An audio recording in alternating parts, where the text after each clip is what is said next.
Ya ini kan supaya semuanya jelas dan gamblang. Yes!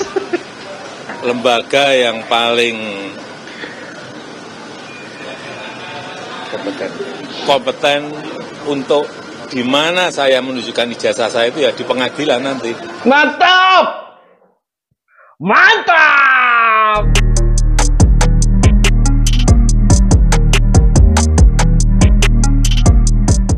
Hai guys, bersama Bang Boy. Yes, langsung aja. Saya ini sebenarnya sudah menonton, ini sepertinya akan keempat kali ya. Untuk antisipasi, saya nggak nangis. Makanya saya nggak siapin tisu sama sekali nih guys. Ada satu sih, tapi ini bekas saya lap-lap handphone saya sebelum saya react. Ya, apakah ini nonton keempat kali atau 5 kali saya lupa ya.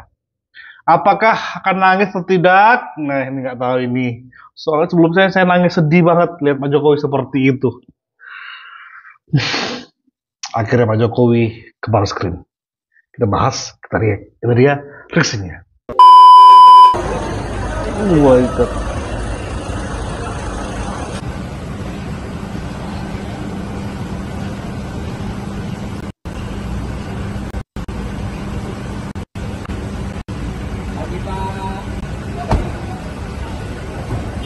Pagi Pak Jokowi.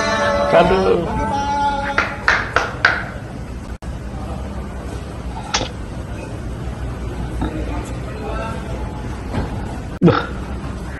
Keren-keren sekali memang pengacara Pak Jokowi ini.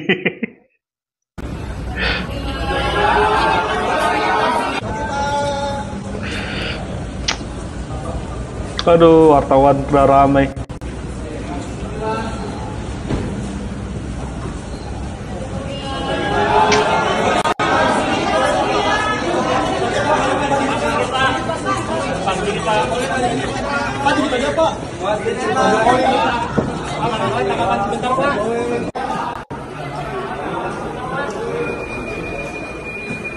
Cuma dari Solo Time yang punya privilege untuk meliput di dalam. Keren Solo Time ini. I love Solo.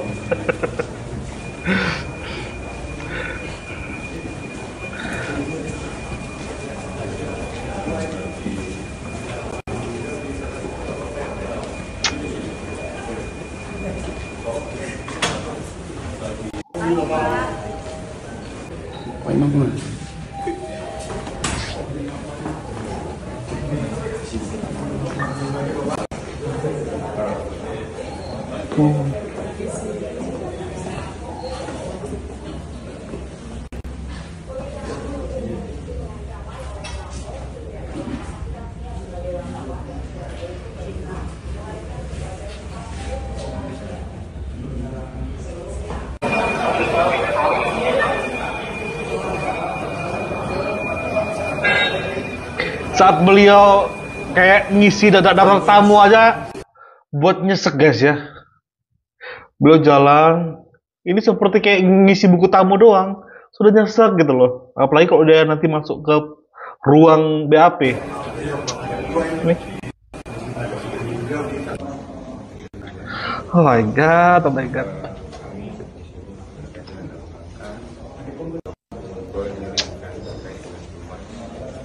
Siap.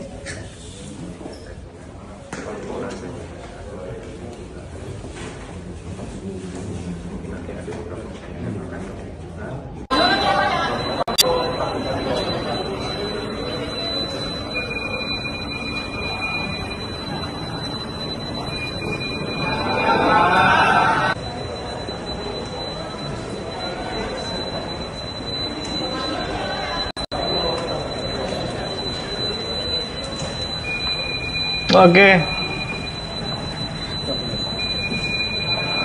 Kita masuk ya proses ketika Pak Jokowi ngasih wawancaranya. Ini dia. Pagi hari ini saya mendapatkan undangan dari Baris Krim untuk memberikan keterangan atas aduan dari masyarakat kepada Baris Krim, dan saya memenuhi undangan itu. sekaligus saya mengambil ijazah yang saat yang lalu diantarkan ke Bareskrim dan sudah saya ambil. Apa saja pertanyaan yang tadi diajukan oleh ini Pak? Ada 22 pertanyaan yang tadi disampaikan, ya sekitar ijazah dari SD, SMP, SMA, sampai universitas, juga yang berkaitan dengan skripsi, dengan kegiatan saat mahasiswa saya di sekitar itu. Ya. Pak, itu kan tadi sekalian ambil ijazah, apakah artinya proses uji lapornya sudah selesai dilakukan atau seperti itu? Ya, nanti ditanyakan ke Bareskrim. Boleh ditunjukkan mungkin Pak ijazahnya gitu Pak, ini kan sudah dibawa. Ijazah Nakal, nanti akan kami Nakal, buka pada saat diminta oleh pengadilan, oleh hakim. Itu pasti itu adanya Roy Suryo itu yang minta untuk ditunjukkan di depan umum. Iya. Oh ya, adanya Roy kok kan? Pak, ini kan tapi di pemeriksaan kali ini sebagai terlapor, nah dari Pak Jokowi sendiri melihatnya seperti apa? Kemarin kan di Polda sebagai pelapor. Ya nggak apa-apa. Saya datang kalau diundang untuk baik diperiksa, untuk dimintai keterangan ya saya datang. Pak, ada tanggapan soal Pak Budi Ari? Enggak, yang berkaitan dengan ini aja. Pak, ini terkait sebelumnya dari Ibu Ketum PDIP sempat menyebut kalau misalkan memang ijazahnya asli itu tinggal ditunjukkan aja, nggak perlu sampai repot-repot seperti ini. Mungkin bisa ada tanggapan Pak Jokowi? Saya itu sebetulnya sedih. Kalau proses hukum mengenai ijazah ini maju lagi ke tahapan berikutnya. Woi, Tuhan, baik kali Bapak. Saya kasihan, tapi ya ini kan sudah keterlaluan. Iya, betul Pak, betul. Ya, kita tunggu proses hukum selanjutnya. Ya, saya rasa itu aja. Tetap baik udah guys. Artinya tidak ada justice atau mediasi. Gimana? Untuk proses hukum ini tidak ada sanksinya atau yang tidak akan diambil oleh Pak Jokowi. Restoratif justice. Ya, ini kan supaya semuanya jelas dan gamblang. Yes. Lembaga yang paling kompeten untuk di mana saya menunjukkan ijazah saya itu ya di pengadilan nanti. Mantap. Mantap. Tapi dia tetap punya rasa sedih. Bapak. Berarti sebenarnya guys ya, dia itu sebenarnya nggak terlalu menerima sakit banget sebenarnya dituduh seperti ini sebenarnya ya. Cuma dia maunya ini cepat selesai dan gamblang supaya mungkin dia pengennya supaya Pak Prabowo bisa fokus ya.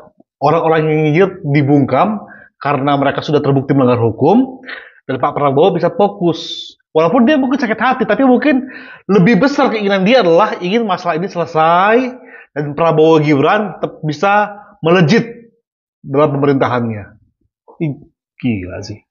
Bisa ngungkapin saya sedih sebenarnya. Tapi betul. Kalian bayangkan, Pak Jokowi tahu sebenarnya kalau dia mau restoratif justice, ini nggak akan selesai. Akan terjadi terus penggulingan, penudingan, pemfitnahan yang mereka seburkan terus di media sosial. Kalau ditunjukkan ijazahnya dia. Pak Jokowi nggak mau. Langsung aja deh, laporin. Nggak ada restoratif justice. Oke, Pak D, aduh Tuhan.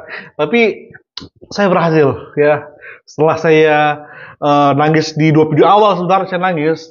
3-4 saya sudah nggak nangis tapi sedih. Dan kali ini nggak nangis dan masih sedih. Melihat beliau dibegitukan sih. Harus mau merendahkan dirinya lah.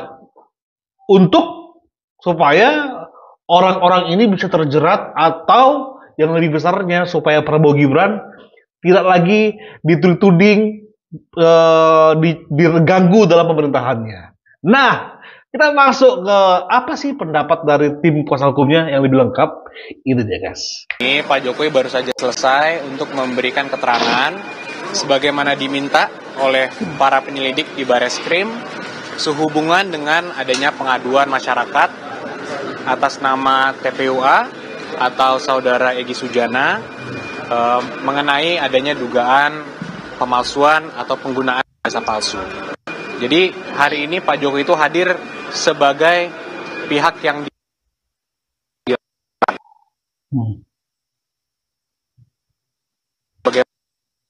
atas dugaan tindak pidana pencemaran nama baik atau fitnah.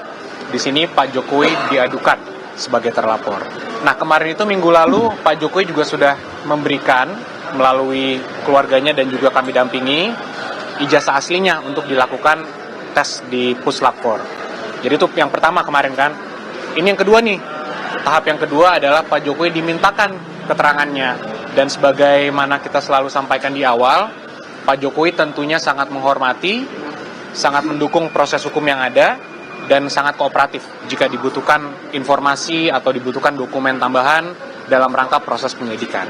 Jadi hari ini Pak Jokowi menjalankan tugasnya sebagai warga negara yang taat hukum, yang baik. Ketika dimintakan keterangan oleh penyidik, beliau hadir langsung untuk memberikannya. Mas, jadi disampaikan nggak sih dari penyidik hasil pemeriksaan ijazah Pak Jokowi asli atau memang ada keraguan atau seperti apa? Belum ada. Kita belum disampaikan sama sekali informasi itu, ya kami juga masih menunggu. Kalau dari kami kan tentunya kami sudah yakin sebelum tahap pihak ini sampai ke tahap ini kan kita sudah yakin itu ijazah memang asli. Cuman karena memang ada proses yang harus dilalui, proses hukum yang ada, pemeriksaan Puslapfor, ya maka kami tunggu. Jadi ini kami masih menunggu juga hasil rilis resmi lah dari Bareskrim atas pengecekan ijazah Pak Jokowi. Tapi tadi yang di bawah itu yang buku hitam itu ijazah aslinya Pak Jokowi yang disebut itu. Betul, ijazah asli Pak Jokowi tadi yang Pak Jokowi pegang itu adalah ijazah asli yang sudah dikembalikan lagi.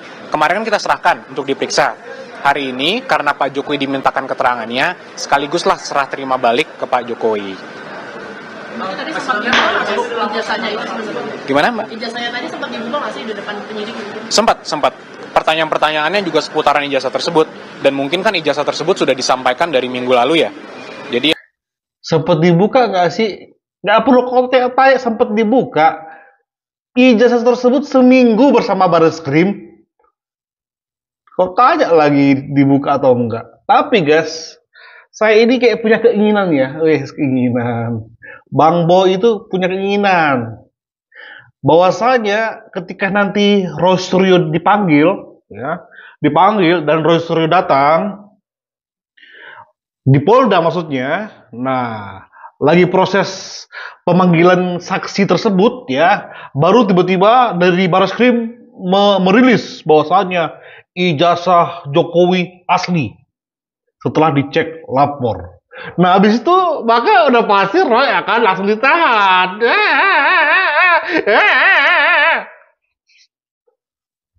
Nggak akan ada lagi.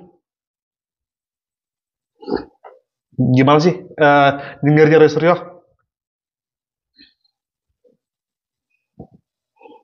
susah.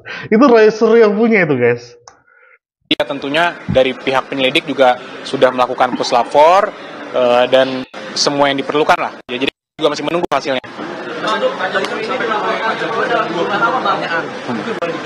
Pertanyaan apa saja tadi yang mungkin Bapak dengar?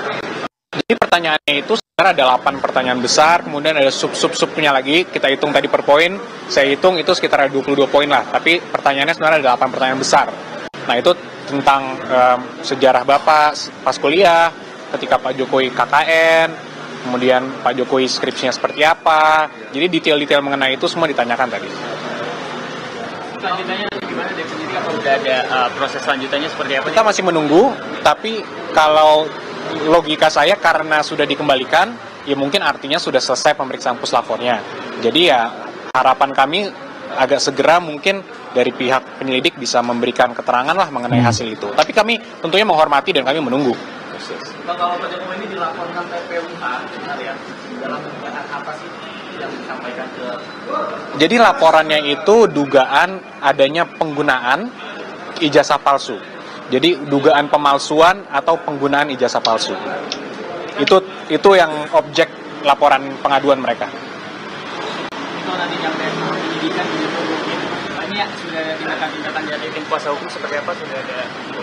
Tentunya kalau dari awal kami sampaikan, kami tentunya siap jika kapanpun, di tahap manapun, mau di penyelidikan, atau ketika mungkin naik ke penyidikan, atau di persidangan nanti, dibutuhkan dokumen atau keterangan apapun kami siap. Karena tidak ada yang ditutupi, Mas. Di sini kita semua mengungkapkan kebenaran apa adanya, jadi ya tidak ada persiapan khusus sebenarnya. Jadi ya kita menunggu saja jika memang nanti dibutuhkan apapun, ya kami siap. Pak Jokowi pun mengatakan yang sama. Dari awal konsisten, dan itu dibuktikan hari ini. Pak Jokowi datang langsung, diundang untuk melakukan klarifikasi, untuk memberikan keterangan sebagai pihak yang dilaporkan loh. Jadi kalau di Polda mungkin orang mikir, oh di Polda tentu saja Pak Jokowi mau di BAP karena kan Pak Jokowi pelapor. Ya di sini bukan. Yes! Dan ini sudah kedua kalinya Pak Jokowi dimintakan untuk kooperatif. Yang pertama minggu lalu dimintakan ijazah aslinya. Betul, disampaikan langsung. Hari ini yang kedua kali dimintakan keterangan langsung beliau. Dan beliau sampaikan langsung, hadir sendiri, memberikan keterangan sendiri, dan sekarang ijazahnya pun sudah dikembalikan kepada Pak Jokowi langsung. Kalau di medsos itu berseliweran itu kalau isu ijazah palsu ini settingan itu gimana tanggapannya? Nah, ya mungkin isu-isu ini yang perlu kita luruskan juga ya Mas, bahwa sekarang juga ada narasi-narasi di media mengatakan adanya kriminalisasi atau adanya upaya-upaya untuk menjatuhkan orang-orang yang mengkritik. Ini perlu saya sampaikan di sini bahwa kriminalisasi itu kan ketika ada suatu perbuatan yang bukan merupakan tindak pidana atau tidak ada peristiwa apapun kemudian dijatuhkan tindak pidana di situ, dikenakan seakan-akan itu tindak pidana, itu kriminalisasi. Di kasus ini kan kalau menurut pandangan kami itu clear. Perbuatannya ada semua, sudah kita laporkan juga. Semua itu sudah objeknya kita laporkan, saksinya ada, objeknya ada. Jadi semua itu jelas, masyarakat pun bisa lihat di sosmed semua tindakan-tindakan yang kita adukan, kita laporkan itu ada semua. Jadi kalau narasi-narasi yang seperti kriminalisasi itu sangat kita sayangkan lah, bahwa ini settingan, bahwa Pak Jokowi ingin menjatuhkan orang itu ke penjara, itu sangat tidak benar, menyesatkan, dan kita sangat sayangkan. Dan itu tadi Pak Jokowi juga sampaikan, beliau juga sedih sebenarnya kalau proses ini berlanjut. Dan itu kan sudah 2 tahun lebih Pak Jokowi diamkan, tidak ada sama sekali langkah apapun. Justru 2 tahun terakhir, 2 tahun dari sebelumnya Pak Jokowi sudah digugat dan sebagainya, kita respon kembali melalui jalur hukum yang ada juga, kita jawab, kita melakukan pembuktian di pengadilan dan sebagainya. Dan ternyata kan gugatan mereka juga tidak berhasil. Jadi sekali lagi, untuk kalaupun ada narasi-narasi seperti itu, ya kami minta dihentikan karena itu tidak benar dan menyesatkan. Karena kalau ada mahasiswa hukum justru yang menghubungi saya, Mas, ngomong ke saya, kalau kriminalisasi bukannya justru Pak Jokowi yang dikriminalisasi. Ijazahnya ada, asli, tapi seakan-akan dari media di framing seakan-akan itu palsu. Jadi siapa yang dikriminalisasi di sini? Jadi kalau ada pihak-pihak narasi-narasi yang mengatakan, oh ada kriminalisasi, Pak Jokowi ini semua yang dilaporkan ini seakan-akan ini diperiksa tanpa ada dasar hukum yang kuat. Ya ini sangat tidak benar lah. Kita semua juga bisa melihat kok tindakannya jelas ada. Nanti terbukti atau tidak, ya kita serahkanlah kepada aparat penegak hukum untuk mendalaminya. Betul. Untuk kalian semua ya yang mengatakan bahwa kalian sedang dikriminalisasi, buat Rizrio, Tifa, Rizman, Fadilah, Egi, Kurnia, kalian semua kriminalisasi, bangke, begitu kriminalisasi.